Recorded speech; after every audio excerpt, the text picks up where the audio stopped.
I was diagnosed with autism and ADHD when I was 8 years old. I knew that I had it. I was always aware of it because I took medication for my ADHD and I saw a doctor pretty regularly to like check in on how I'm doing and stuff like that. I couldn't understand why I had to struggle so much with things that came so easily to others. You know, it's like, what's the purpose of being able to play the guitar really well when I can't even start a conversation with someone or ask somebody for help instead of pretending to know what I'm doing just because I'm scared of being viewed as slow and dumb by everybody else just because I don't know something. I didn't even want to acknowledge the fact that I was autistic because there were so many negative connotations surrounding it for years. If you were autistic, you were totally useless. You had to have everybody help you do the simplest of tasks. You were called every demeaning name in the book, you know, and it's like, I didn't want to be seen as that. I wanted to fit in. I wanted to be quote unquote normal. The thing about autism and ADHD that was never talked about when I was a kid is that it feels like you're constantly living a paradox. ADHD is constantly going off at 1,000,000 miles a minute. You know, it's just anybody who has ADHD knows thoughts are racing all the time. This never shuts down. Autism is like the polar opposite. Self-regulation is really important. Not to mention, you know, the social deficiencies that come with being autistic and stuff like that. On top of that, ADHD also keeps me painfully self-aware of my deficiencies in real time. Being that self-aware is not nearly as much of a blessing as some people think it is. And the thing is, even though I was diagnosed really young, I didn't understand it at all. Like, there was not nearly as much accurate information about neurodivergence at that time, you know, in the 2000s. I knew that I had it and that it made me different.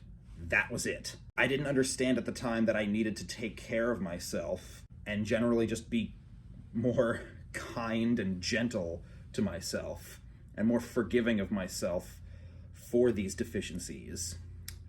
And that's not what I did for most of my life.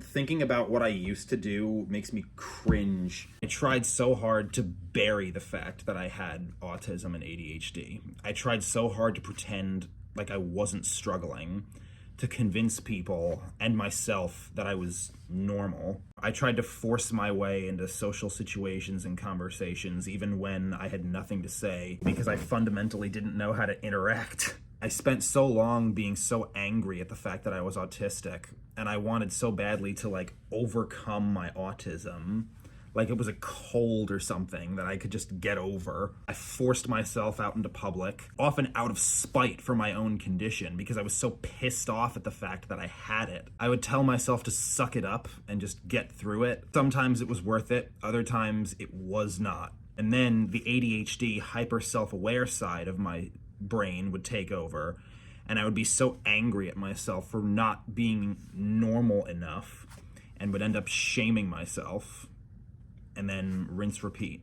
I'm very happy that the conversation around neurodivergence has taken a more positive shift in recent years. At the same time, I just wish this narrative had been around a long time ago. If kindness had been integrated in the way that neurodivergence is talked about now, things would be very different. I think about that scared kid in middle school and high school who desperately wanted friends but couldn't bring himself to approach anybody because he knew he was different, but he didn't know exactly how, but he just knew that he didn't want to be made fun of for who he was. I think of the many years that I spent shaming myself for something that wasn't my fault. I didn't give myself autism. Nobody gave me autism. I think of all the times I declined an invite to go somewhere and then immediately shamed myself for not going, when in reality I needed the time to self-regulate. I think of the times that I did force myself to go to a social situation, even when I was feeling extremely overwhelmed, and then ended up leaving early, which I also shamed myself for. Even now, I think about how sometimes I've been referred to as difficult or lazy or argumentative or pissed at the world.